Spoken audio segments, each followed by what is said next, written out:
Red hot, white hot is hotter. What's hotter, blue hot or white hot? Huh, white hot. All right, but you know, this is still a very important game. RSG Philippines versus Echo.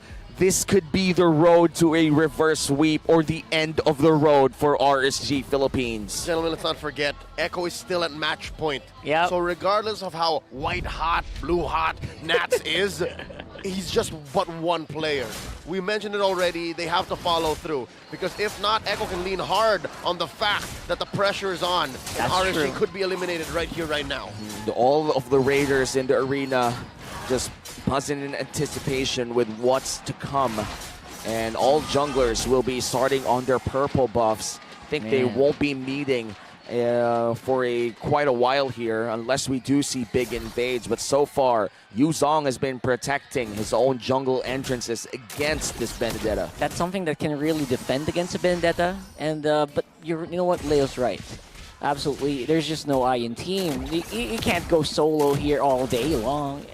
It's very unlikely. But there's a lot of eyes in Mississippi, though. Yeah, I agree. There's 5 eyes in Mississippi. Now, Eman and Benny Cutie with a short 1v1. Light will be there to provide a bit more zoning, but Carl Teasy, Light spots him out. That could have been a very, very fast kill if ever he did dash in. Yeah, close to 4 here. Carl Teasy ready with the Decimate already. And then there's some time before we can get into that turtle area. As we say, the whole sliding back into a current metagame affects also the rotations. You see here, the mid laners did not go for the double XP start. So that means both Nats, Sanford, and the roamers in Light and in JP have to wait. This is going to be a very specific kind of turtle dance. Because neither have as clean of a go, no ults. And I have to agree, the rotation coming in from Irad came in quite early. It's just to deny a lot of XP cards coming in here for Stanford, but now they're going to go all in. Yeah, great defense rate initiate here from Nats. Already using up the Petrify, but look at this. This is why they pick it up. Sanford's regenerating. And now the turtle, half HP, Electro final blow, Braces Wrap, secures that turtle. Irad's still going to be the one to take it up, and that's first blood as well, being served up for RSG.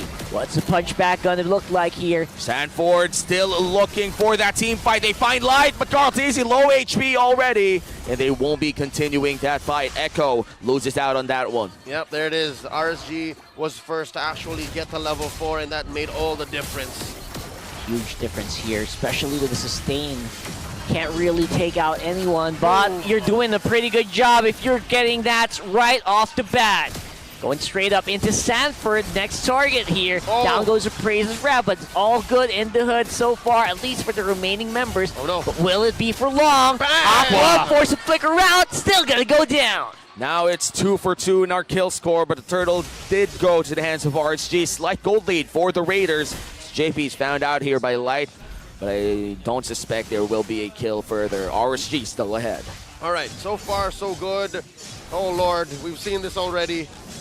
Less than, 3 minutes and a half in, Benny Cutie scores himself a Haskell's. This is a relatively mum gold lane here. And Benny Cutie, despite being down on EXP, I'd say even in an engagement, if he decides to pick a fight with Eman, he's more likely to win.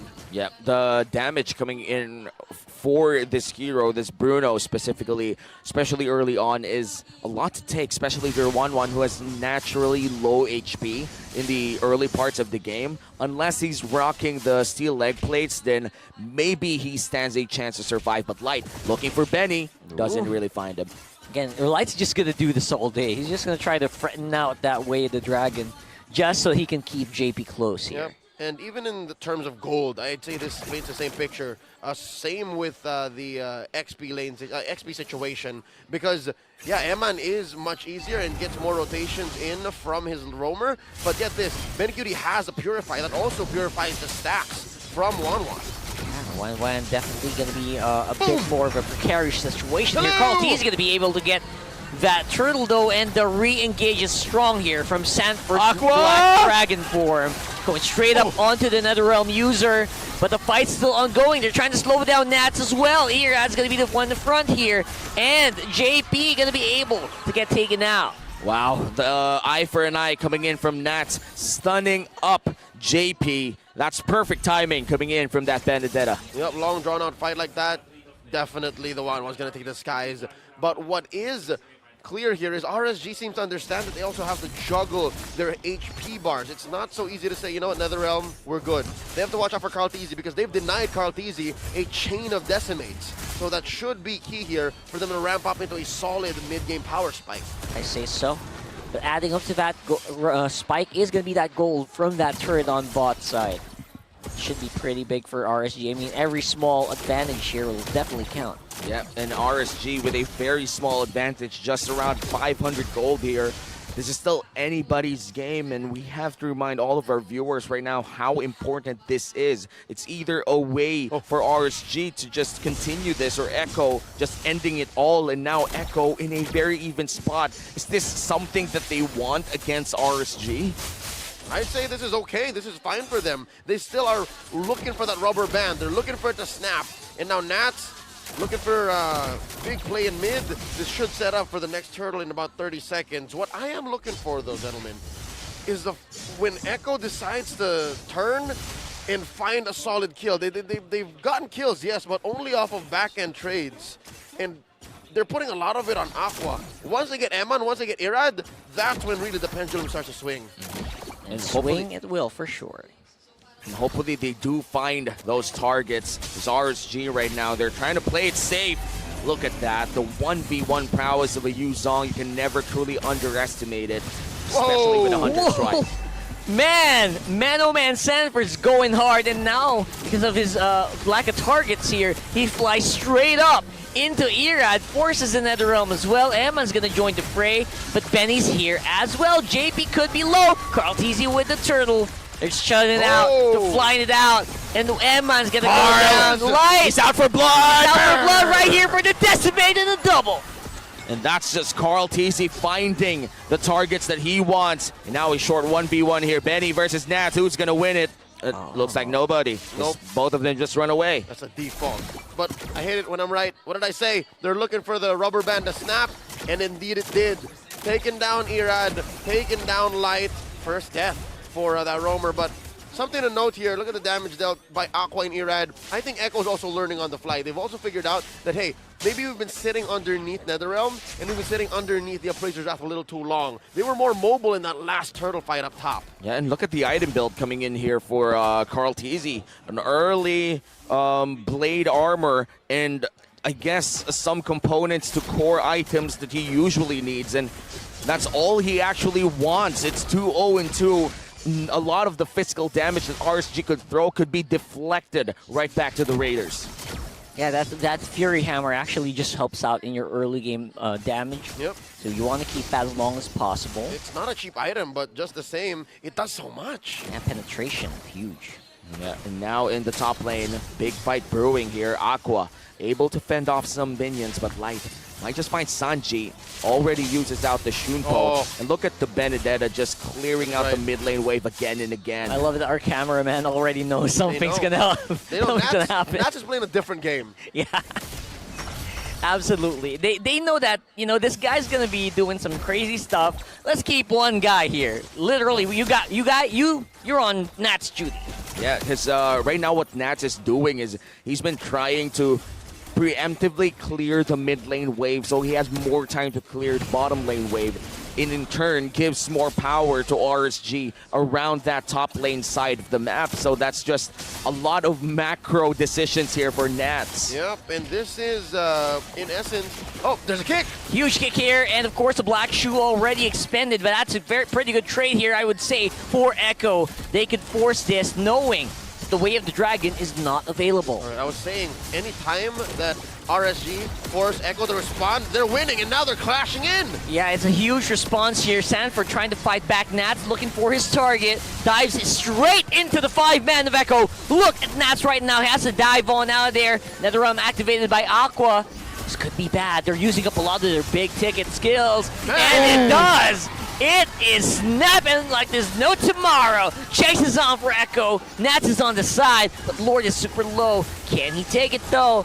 Carlteasy, slow and steady, wins the race, gets that turtle, the Lord rather, up on his sleeve. Crucial Lord secure for Echo. They did, however, just get 1 kill, but still a big objective to boot. All right, what does this convert to? Well, of course, you're looking at Benny Cutie going up against Eman here, about 500 gold. So that's about 20-30 seconds that you'll have an item on ahead of your lane mate. Looking at Carlteasy, though, again, it's slow and steady, but so far, the damage he's dealing, especially with the decimates, it's getting better and better. So they can learn from this. They are adjusting on the fly. Nats, he's slowly becoming just a way of life for Echo now. Yeah, and now Sanford diving in with Black Dragon form, providing some zone out for Echo, a 1k gold lead, and now that's the first turret going down, but Nats all the way up top, already making a way for RSG. All right, Just nasty. I take it back. Nats has just full on changed from just, all right, look at me, into becoming a full-on rogue. He is mischievous. He is rambunctious. He's done more than just clear waves. He's starting to take turrets. He's a little boy. Yeah, he's not asking for attention. He is demanding it. Exactly. There's a difference. And now, even if the fights don't break out because of what he's doing, he's happy because he's permanently affecting the map. Yep, and the turrets that he does take down, the waves that he clears super fast, it's a lot of value for RSG. It's what keeps them alive. It's literally the duct tape underneath the sinking boat. Or Duct tape. Nice. Duct tape, yeah. Not a very effective way to fix a situation, but... But you know, it keeps the boat floating. Exactly. But only for a little bit. You haven't sunk yet. Yeah, and that's what matters for RSG. They're buying time for Eman to finally get all the items that he needs to go all in against Echo. But Echo, they still hold a 1k gold lead. And Sanji still having a great game here, 100% KP. Very tight game so far. Only 1,000 between these two teams. All right, now we have to weigh the options that Echo have because Nats is really a huge thorn on their side. He is literally the hangnail in your left toe and you're wearing a nice pair of rubber shoes. He is just that last bit of chips in the bag and you just can't reach it. Yeah, that one last potato chip down the bottom of the can. Right? That's Yeah, him. the last French fry at the bottom of your table as well. There's the parking slot you didn't see and then someone just pulls up into it. That's Nats. It's so annoying. And that's enough for him to actually give RSG the advantage. And get a almost 50% win probability. Right, more than. And that's off of a 1k gold lead coming in from Echo. Irad does taunt Carlteasy, but I feel like a fight won't really happen already here in the Lord Pit. They're going to wait for things to happen. That's what I feel. This won't be a 5v5, at the very least 4v4 on the Lord Pit, then a 1v1 on bottom. All right, here's the fundamental truth of the matter. Whenever Sanford has to respond to what Bendetta's doing, whatever Nats is doing, RSG's winning. Because they need Sanford. Sanford needs to be in the fight. The Yu Zhong gives so much more to a fight. And look at how quickly they're going at it. JP gonna go down without activating the Minoan Fury. That is going to be a 1 for none. It's 4v5 right now. Lord is up for the taking. Now a 4v5 scenario. Sanford expending that Furious Dive, and now 3/4 AP for the Lord. Benecutie trying to deal a bit of damage here. Half HP on the Lord. Nats zoning them out, and Emad, quite the brave 1-1 there. But Carlteasy and Irad now fighting it out, choking it out near the Lord Pit. Half HP Lord Alexo on 1. Straight up onto the fight here is going to be Nat. Sanford as well. Black Dragon form activated. Down goes the Nether Realm as well, keeping RSG alive. And that's the kick going over straight into Sanford. He's still alive for some reason. Someone take this guy down. Well, Benecutie is on the back. He's having a heyday. All right, 1 for 1. Carl for light, and now JP's back to the action. All throughout, look at that. Well synchronized top and bottom pushing in. Nothing comes for free, not for RSG. Oh man, still anybody's game. Immortality pickup coming in from JP. Now he could be a bit more tempting to hit for RSG. Less more of a risk for him to go in the front lines as they wait out the Lord once again. Carlteasy already back in this game. Gonna walk all the way. Eman, what's happening, Eman? Oh my goodness! Eman! For nothing going down here. Echo so proactive on the Lord take. Oh no! Look at Nats down bottom. Oh, he's answered. He's answered by the Yuzhong though, but will it be enough? Okay, the fight Fight continues. goes on, happening right now on the Lord area. JP up front, Light looking for a way, looking for someone to make his day. That's Carl it. TZ taking Lord though. They gotta concede that. And Echo, that is just situational awareness. They are omnipresent. It's like they're already aware of what RSG wants to do. So now, RSG is forced to evolve. I'd say RSG can't pull the same tricks anymore. That's it. Nats splitting the map. They have to add to their bag of tricks. Yeah, there's like two people that cannot die in a Lord fight for RSG, and that's Wanwan and Irad. Nats could throw his body in front of everybody, and that would be okay, but Eman, different story. Eman getting a free death in the hands of Echo is not something that you want to see if you're a Raider. Now the Dragon, Sanford already in front of three people here with the Lord pushing down, and look at the back line. And looking at it, Light, my goodness! He used up everything to try to stay alive, even the Nether Realm of Aqua. And it's gonna cost only a sliver of health here for this inhibitor tree. All right, as usual, they send back Sanford to try and defend from Nats. He's buying so much time, and the time is RSG. Time for RSG is the most valuable thing that they can have, because after losing that Lord fight, once again they have to cook it up. Once again they have to send Nats in other lanes far from where the action happens, and they have to buy time, and time is what they need for chances. And when the chances come, they can't mess it up. Okay, here's the thing. I think for now it's worth it for Nats to push this and keep going, because Echo hasn't done what Echo needs to do to actually stop Nats from doing this so easily. They have to start pushing these turrets. Look, there's still that tier 1 up top, and then that tier 2 down bottom. If these go down, if Echo are able to push these in, Nats' whole split push situation doesn't come as free, doesn't come as easy. That's true. Then he's forced to join the fights. He's gonna have to do extra work to push out these waves on the sides, right? So that's something that maybe Echo could kind of think of here right now. I mean, I'm sure they know, they're aware of this, but it's not as easy. It's easier said than done, definitely. Absolutely. Yeah. The cameraman has extra duty right now, just watching over Nats, as you said earlier. But look, interesting pickup here coming in from Carl TZ. Early winter truncheon on the hands of Carlito the Great. What was that? Yeah, it's for the 1-1. It's for the crossbow tang.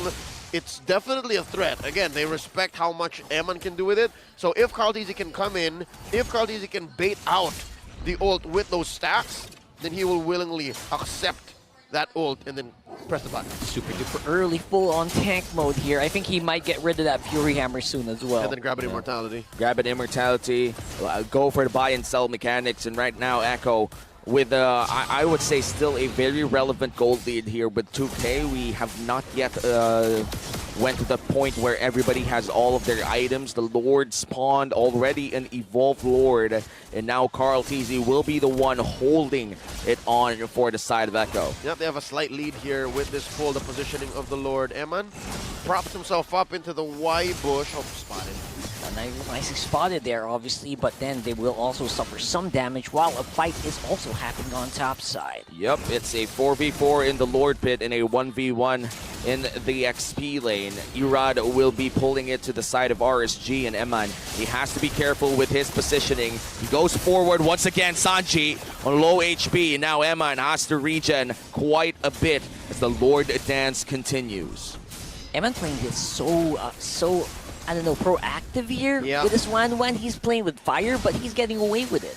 Yeah, he's walking on very thin ice, especially for the fact that Echo are rocking 2 Purifies, not just for the CC, not just for the possible pulls or kicks from Light, but also from those weakness points. But wait, look at this! Speaking of weakness points, will that be procced up here? It's going to be Benny Cutie going down as well. Sanford could be close by as well. 4v5 here. Aqua, does he have the Nether Realm? Yes, he does. He's going to be all so fine with Nats pushing up on top side as well. That turret could be going down sometime soon. Oh, that's disastrous. Carl TZ loses out on his purple, and that top lane inhibitor almost goes down. Not to mention, the worst of them all, Benny Cutie goes RSG. That's why Eman was so brave. That's why Eman was putting himself where he needs to be. And Light didn't even burn a flicker. That is insane coming in from RSG. They find the target that they need, and it puts them back in this game with that Evolve Lord. Procced all the weakness points, and they got ahead. Now, Echo is in full-on turtle mode. Yep.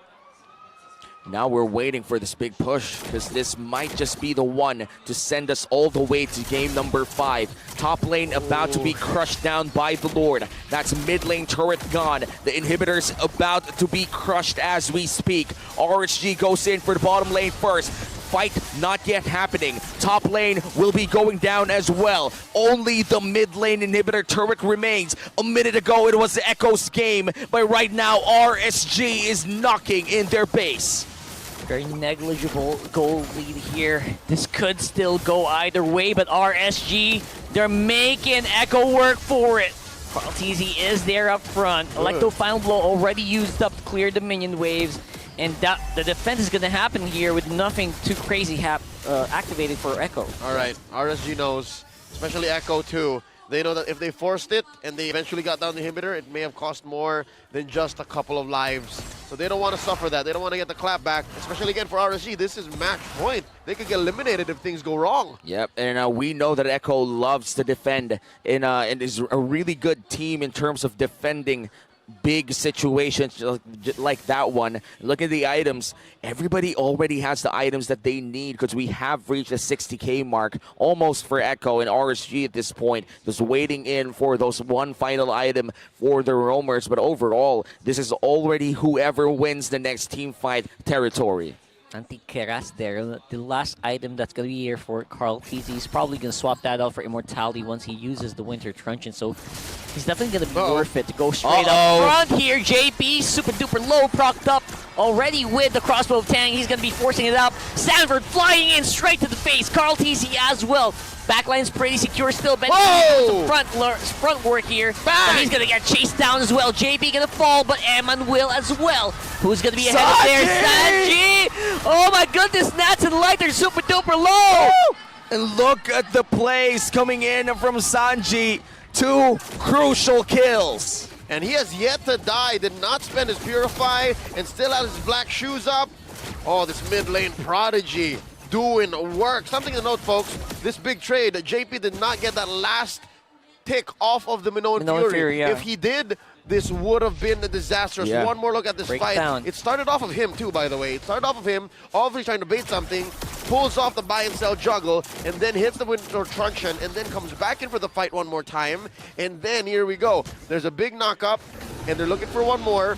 Dies in the hands of Eman, but I think that was just enough time for Sanji to do just the magic that he did. And now we finally see the value of the Winter's Truncheon, and now Sanji looking for Benny Cutie. Can he find him? He gets kicked! Oh, hunting him down though, but there is going to be an answer as well. Benny Cutie, he's diving on, but going to get chased up. Knock up by the Lord. That could make things 50-50, but still going to go over the Carlteasy. Oh! Oh my goodness, that was insane! Nats is going to fall. Where's the Benedetta now? Irad and Eman are all alone. That's a huge man advantage for Echo. They have a Lord coming out in about 2 seconds, and they are staring down a 4v3 defense. The San duo going huge for that fight. A 3-man knockup coming in from Sanford, and Sanji bursting them all. Now a 3v4 scenario. Sadly for Echo, they don't have their marksman, but they do have that man advantage. They can just go all in if they find the target that they need. Can they push this though? That's a big question. Irad, Eman, and Ako are close by. It's going to be very close, ladies and gents. It's a full-on 3v4 with the Lord in tow. Irad's the first target to go. Oh my goodness, Eman, he's on the back. He's trying to get the attention, but that could be it. It's the end. Echo are the ones to triumph here. And this winning moment is brought to you by your official sponsor, FWD Life Insurance. Echo will continue their journey to M5. Echo made the most of what resources they had. There was no Petrify. Battle spells were off of cooldown, a few key ults. But they said, you know what? Damn the odds. Forget about playing it safe. We can do it here. We can do it now. And a key to what went down was the fact that the Lord was there. That was an evolved Lord. They were dealing much more damage than they should have otherwise. Yeah, no Benny, no problem. Oh man, Benny Cutie did get a bit of pressure there in the last part. Trapped inside the Lord pit. Trapped inside the Lord pit, a concealed play coming in from Light. But that was the end of the story for RSG, who I do think is heartbroken after that loss, especially Nats, who put everything in this series. But still, a very nice effort coming in from the Raiders. The victory still goes to the hands of Echo. Show of sportsmanship here. For the entire regular season, we've watched Irad and Carl TZ juke it out. Just show everyone what a great jungler is. But at the end of the day, for day number 3, RSG is the one to go home.